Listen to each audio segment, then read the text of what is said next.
तो ये है हमारा पार्ट 4 जिसके अंदर हम कुछ ऐसी चीज़ों की बात करेंगे जिसकी मदद से तुम्हें काफ़ी अच्छी फ़ोटोज़ लेने में हेल्प हो जाएगी।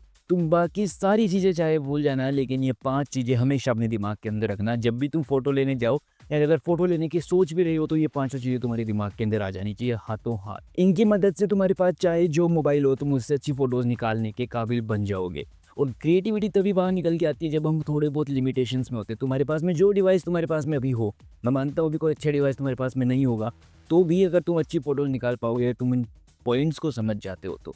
और क्रिएटिविटी मैंने कहा ना, इस तभी बाहर निकल के आएगी जब आप लिमिटेशंस में होगे। आपके पास जो भी डिवाइस है, उसका फुल पोटेंशियल एक्सप्लोर करने की कोशिश करो। उसके बाद जब तुम अपग्रेड करोगे, तो तुम खुद देखना तुम्हारी क्रिएटिविटी और कितनी लेवल पे आ जाएगी। और तुम्हारी फ़ोटोग्राफ़ी तो कहीं पहुँच जाएगी, तुम सोच भी नहीं पाओगे। बाकी लोग तुम्हें देखते रह जाएँगे, पूछते रह जाएँगे कि तुम्हारे पास मोबाइल कौन-सा है। तो ज्ञान बहुत हो गया, अब उन 5 टिप्स की बात कर लेते हैं। ये टिप्स मैंने कहीं से पढ़ी नहीं है, खुद प्रैक्टिस कर के सीखी है, तो मैं तभी मैं बोल रहा हूँ कि शायद ये तुम्हारे काम आ जाए और इनको हमेशा दिमाग के अंदर रखना, क्योंकि मैं रखता हूँ। ठीक है, तो नंबर 1 टिप की बात करते हैं कि कभी फ़ोटो लेने जाओ तुम, तो हमेशा अपने आई लेवल पे कैमरा रख के फ़ोटो लेने की कोशिश मत करो। अपने कैमरा को थोड़ा ऊपर ले आओ, थोड़ा नीचे ले आओ और आपका जो मेन सब्जेक्ट है जिसकी फ़ोटो लेने तुम जा रहे हो, वो इंसान हो सकता है, वो कबूतर हो सकता है, वो कुत्ता हो सकता है, वो कुछ भी हो सकता है, एक सोता हुआ इंसान भी हो सकता है, तो तुम उसको अपने आई लेवल पे कैप्चर मत करो, तुम उस मेन सब्जेक्ट के आई लेवल के ऊपर आ जाओ। चाहे वो सो रहा है ना, तो सो के नीचे बैठ जाओ बिल्कुल, कैमरा ज़मीन पे अड़ा दो बिल्कुल और उसके आई लेवल पे लेके आओ और वहाँ पे फ़ोटो क्लिक करने की कोशिश करो। इसके लिए तुम्हें कोई महँगा मोबाइल नहीं चाहिए, तुम अपनी पोज़ीशन को अरेंज करके भी ये फ़ोटोज़ क्लिक कर पाओगे, ठीक है ना? तो उससे तुम्हारी फ़ोटो के अंदर एक अलग ही पर्सपेक्टिव ऐड होएगा। जैसे तुम इन कुछ फ़ोटोज़ के अंदर देख पा रहे होगे, जैसे ये वाली फ़ोटो थी, मैंने इस कबूतर के हाई लेवल पे आके कैप्चर करने की कोशिश की,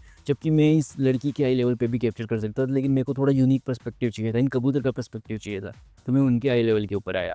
ये आदमी देखो जैसे एक चौबारे के ऊपर सो रहा था, मैं नीचे था बहुत, मैंने अपना ट्राइपॉड लगा के हवा में अपना मोबाइल ला के फिर इसके हाई लेवल पे लाके अपनी फ़ोटो कैप्चर करने की कोशिश की, जिसकी वजह से ये थोड़ी यूनिक आनी है बाकी लोगों से।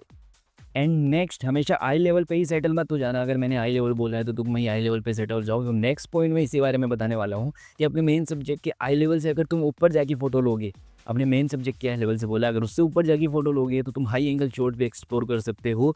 और अगर अपने आई लेवल से नीचे आओगे अपने मेन सब्जेक्ट के, तो तुम लो एंगल शॉट भी एक्सप्लोर कर सकते हो, अगर तुम्हें आई लेवल पे स्टिक नहीं रहना है तो। अब हाई एंगल शॉट आप कब लोगे, तुम्हें पता कैसे लगेगा कि इसमें हाई एंगल लेना चाहिए कि लो एंगल लेना चाहिए? अगर मान लो तुम्हें अपना मेन सब्जेक्ट थोड़ा-सा लोनली, थोड़ा अकेला, थोड़ा-सा शाय टाइप दिखाना है, थोड़ा-सा लेस पावरफुल दिखाना है, तो तुम हाई एंगल शॉट ट्राई करो। तुम्हारी फ़ोटो वो इमोशन कन्वे करने लायक बन जाएगी। और अगर तुम चाहते हो कि मेरा सब्जेक्ट बिल्कुल पावरफुल रहे, है ना? ये वीक नहीं दिखना चाहिए, पावरफुल दिखना चाहिए, तो तुम लो एंगल शॉट एक्सप्लोर करो। तो 3 चीज़ें अपन ने एक्सप्लोर कर ली इधर, या तो आई लेवल पे कैप्चर करो या आई लेवल के ऊपर जाके या आई लेवल के नीचे जाके।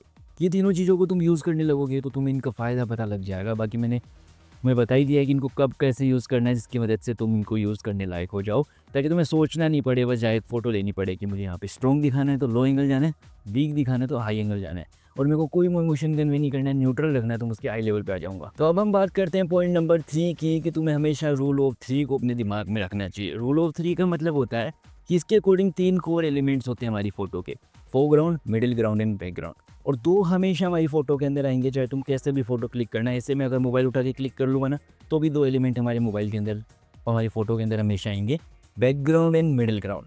अगर हमें हमारी फ़ोटो को थोड़ा और एस्थेटिक बनाना है या बाकी लोगों से अलग दिखाना है ना अपनी फ़ोटो को, या सिनेमैटिक बनाना है, तो हमें फोरग्राउंड को भी इंक्लूड करके रखना चाहिए हमारी फ़ोटोज़ के अंदर। अब हर बार इंक्लूड मत करना, लेकिन मैक्सिमम टाइम अगर आप इंक्लूड करने की कोशिश करोगे ना, तो तुम्हें खुद को अंतर दिख जाएगा अपनी फ़ोटोज़ के अंदर। जैसे मान लो मैं ये नॉर्मल फ़ोटो ले रहा होता है इस लड़की की, लेकिन अभी देखो ये नॉर्मल प्लेन फ़ोटो है, इसको कोई भी जाके ले लेगा। लेकिन मैंने इसमें देखो फोरग्राउंड इंक्लूड कर दिया, वहाँ पे पेड़ था तो उसकी लीफ यहाँ पे इंक्लूड कर दी। लीफ अंग्रेजी बोली मैंने, पर पत्तियाँ इंक्लूड कर दी, तो देखो ये कितना अलग हो गया। तुम फोरग्राउंड कुछ भी इंक्लूड कर सकते हो, रेलिंग इंक्लूड कर लो, दीवार इंक्लूड कर दो, या पेड़ पत्ते इंक्लूड कर दो, कुछ भी इंक्लूड कर दो, बस थोड़ा बहुत फोरग्राउंड अगर यूज़ करोगे तो तुम्हारी फ़ोटो और एस्थेटिक लगेगी। और नंबर 4 के ऊपर आता है रिफ्लेक्शन। अगर तुम्हें लग रहा है ना कि तुम्हारी लोकेशन बिल्कुल बोरिंग है, इसकी फ़ोटो लेने का कोई मतलब नहीं है, तो तुम उसके अंदर रिफ्लेक्शन ऐड करके अपनी फ़ोटो लेने की कोशिश करना, तुम्हारी फ़ोटो देखना क्या मास्टरपीस बन जाती है। अगर तुम्हें रिफ्लेक्शन, अब तुम सोच रहे हो कि रिफ्लेक्शन मिलेगी कहाँ पे? रिफ्लेक्शन तुम्हें नेचुरल तरीके से तो पानी में मिल जाएगी, या बारिश होने के बाद जो रोड साइड पानी भर जाता है उसके अंदर मिल जाएगी। लेकिन ये दोनों चीज़ें बहुत रेयर कंडीशन में आपको हर जगह मिलेगी, इसलिए आप अपना मोबाइल यूज़ करके भी रिफ्लेक्शन क्रिएट कर सकते हो कहीं पे भी। और अगर तुम्हारे पास एक्स्ट्रा मोबाइल नहीं है, तो तुम पानी डाल दो अपनी बोतल का वहाँ पे, उससे भी रिफ्लेक्शन क्रिएट हो जाएगा। पर यूज़ करके देखना, ये तुम्हारी फ़ोटो के अंदर एक तो सिमेट्री ऐड करने की कोशिश करेगी और तुम्हारी फ़ोटो को बाकी लोगों से अलग तो बना ही देगी और तुम्हें वहाँ का एक ऐसा पर्सपेक्टिव दिखाएगी, उस फ़ोटो आपको वहाँ का एक ऐसा पर्सपेक्टिव दिखाएगी जो आपने शायद पहले ना देखा हो। एंड लास्ट है मोमेंट ऑफ इम्पैक्ट, जो हम कंपोजिशन वाले में भी देख चुके हैं। इसके अंदर तुम्हें कुछ ऐसे एलिमेंट्स अपनी फ़ोटो के अंदर इंक्लूड करने हैं जिसकी मदद से तुम्हें ऐसा लगे कि जैसे तुमने किसी वीडियो को पॉज़ करा है, जो तुम्हें देखने में काफ़ी एस्थेटिक लगेगी। मतलब मूविंग एलिमेंट्स को इंक्लूड करना है तुम्हारी फ़ोटो के अंदर, तो तुम्हारी फ़ोटो और बेटर लगेगी देखने के अंदर।